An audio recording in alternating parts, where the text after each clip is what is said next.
Welcome to edit yourself. आज अपनी हिदायत रहनुमाई के लिए देखेंगे आस्तर की किताब और उसका 5वां बाब। आस्तर बादशाह और हमान की ज़ियाफ़त करती है। और तीसरे दिन ऐसा हुआ कि आस्तर शाहाना लिबास पहनकर शाही महल की बारगाह अंदरूनी में शाही महल के सामने खड़ी हो गई और बादशाह अपने शाही महल में अपने तख्ते सल्तनत पर कसर के मुकाबिल के दरवाज़ा पर बैठा था। और ऐसा हुआ कि जब बादशाह ने आस्तर मलका को बारगाह में खड़ी देखा तो वो उसकी नज़र में मकबूल ठहरी और बादशाह ने अपना सुनहला आसा जो उसके हाथ में था आस्तर की तरफ बढ़ाया।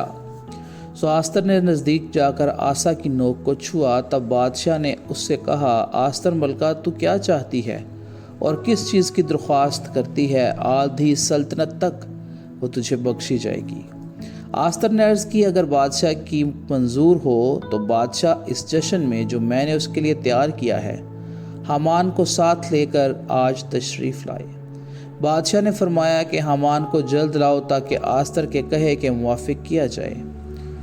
सो बादशाह और हमान उस जश्न में जिसकी तैयारी आस्तर ने की थी आए। और बादशाह ने जश्न में मनोशी के वक्त आस्तर से पूछा कि तेरा क्या सवाल है? वो मंजूर होगा। तेरी क्या दरख्वास्त है? आधी सल्तनत तक वो पूरी की जाएगी।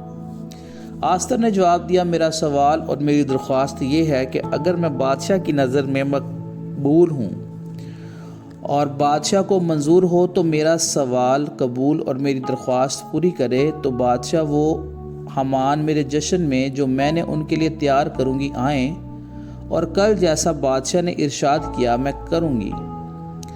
हमान मर्दकी को कत्ल करने की साजिश करता है। इस दिन हमान शादमान और खुश होकर निकला, पर जब हमान ने बादशाह के फाटक और मर्दकी को देखा कि उसके लिए ना खड़ा हुआ और ना हटा तो हमान मर्दकी के खिलाफ गुस्सा से भर गया। तो भी हमान अपने आप को जब्त कर कर घर गया और लोग बेच कर अपने दोस्तों को और अपनी बीवी जरिश को बुलवाया और हमान उनके आगे अपनी शान व शौकत और फर्जंदों की कसरत का किस्सा कहने लगा और किस किस तरह बादशाह ने उसकी तरक्की की और उसको उमरा और बादशाही मुलाजमों से ज़्यादा सरफराज किया। हमान ने यह भी कहा कि देखो, आस्तर मलका ने सवाए मेरे किसी को बादशाह के साथ अपने जश्न में जो उसने तैयार किया था आने ना दिया और कल के लिए भी उसने बादशाह के साथ मुझे दावत दी है। तो भी जब तक मर्द की यहूदी मुझे बादशाह के फाटक पर बैठा दिखाई देता है इन बातों से मुझे कुछ हासिल नहीं।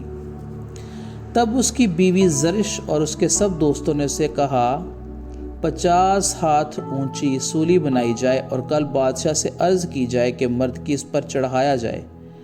तब खुशी खुशी बादशाह के साथ जश्न में जाना। ये बात हमान को पसंद आई और उसने एक सूली बनवाई। खुदा उनके जिंदा पाक कलाम के पढ़े और सुने जाने पर उसकी खास बरकत और रहमत हो।